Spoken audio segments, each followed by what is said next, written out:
Hello, welcome back. Key lesson 131. No one can fail who seeks to reach the truth. Failure is all about you while you seek for goals that cannot be achieved.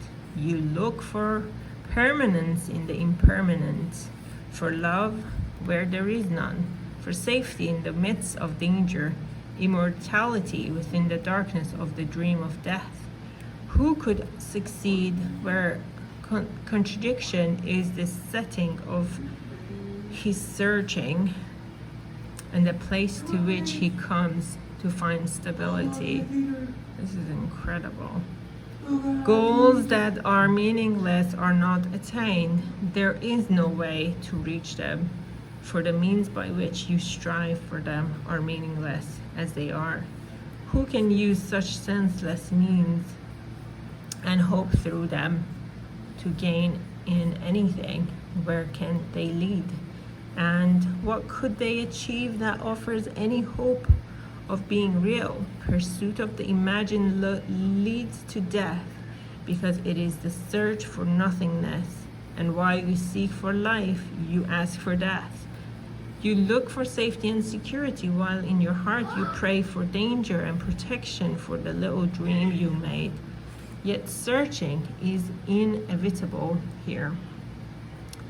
For this you came, and you will surely do the thing you came for.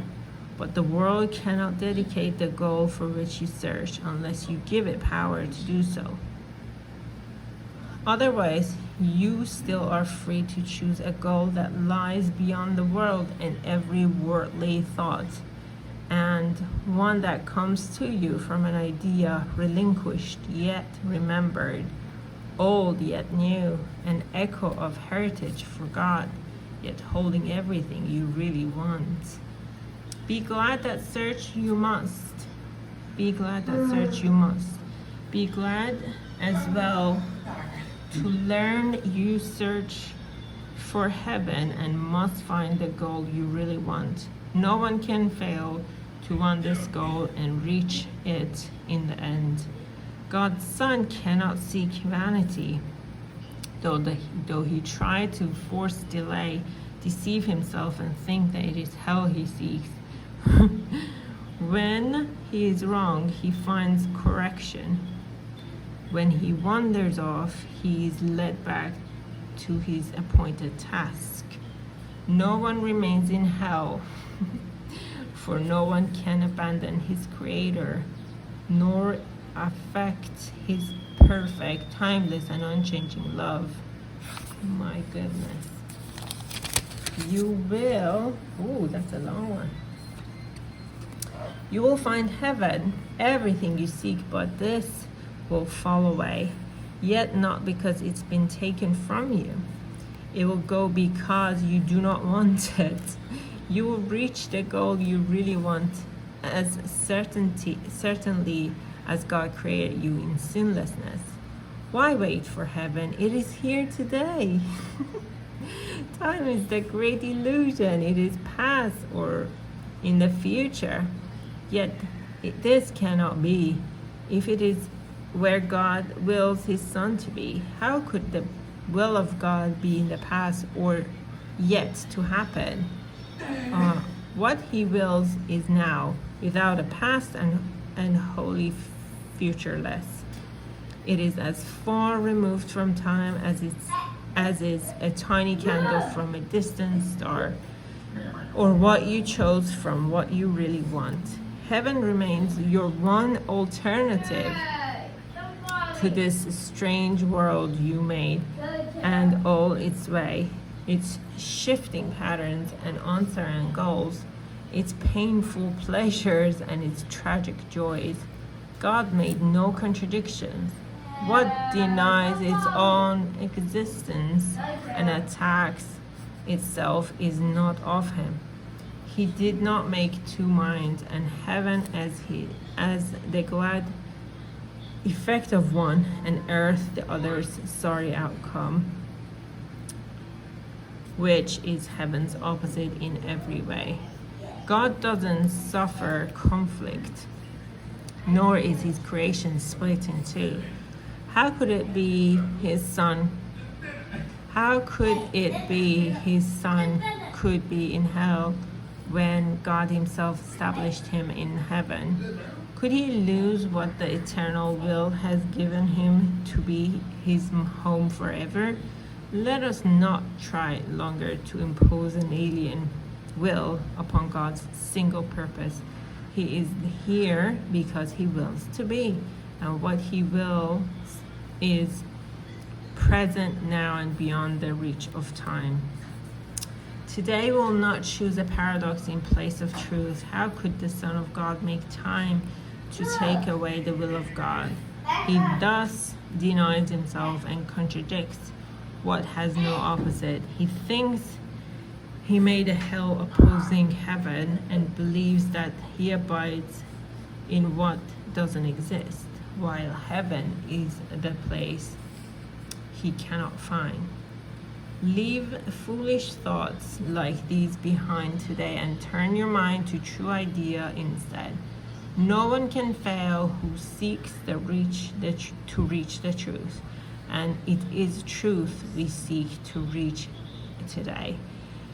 We will devote 10 minutes to this goal 3 times today, and we'll ask to see the rising of the real world to replace the foolish images that we hold dear with true ideas arising in the place of thoughts that have no meaning, no effect, and neither source nor substance in the truth.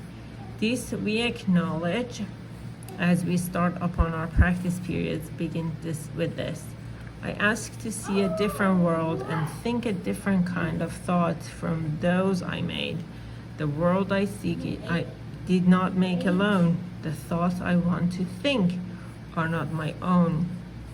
For several minutes, watch your mind and see, although your eyes are closed and senseless world, you think it's real. Review the thoughts as well, which are compatible with such a world and which you think are true. Then let them go and sink below them to the holy place where they can enter not. I see. There is a door beneath them in your mind which you could not completely lock to hide what lies beyond. Seek for the door and find it.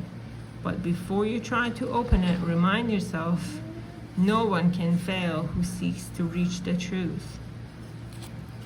And it is this request you make today. Nothing but this has any meaning now. No other goal is valued now nor sought. Nothing before this door you really want, and only what lies past it do you seek. Put out your hand and see how easily the door swings open with your one intent to go beyond it.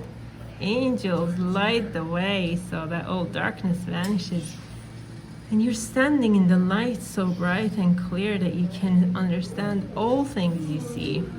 A tiny moment of surprise perhaps will make you pause before you realize the world you see before you in the light reflects the truth you knew and did not quite forget in wandering away in dreams. You cannot fail today. There walks with you the Spirit heaven sent you. Oh my God. That you might approach the door someday and through his aid slip effortlessly past it to the light. Today the day has come. Today God keeps his ancient promise to his holy Son, as does his Son remember to him. This is a day of gladness, for we come to the appointed time and place where you will find the goal of all your searching here and all the seeking of the world, which end together as you pass beyond the door. Remember often that today should be a time of special gladness, and refrain from dismal thoughts and meaningless laments. Salvation's time has come. Today is set by heaven itself to be time of grace, for you and for the world. If you forget this happy fact, remind yourself with this. Today I seek and find all that I want. My single purpose offers it to me. No one can fail who seeks to reach the truth. Good luck. See you tomorrow.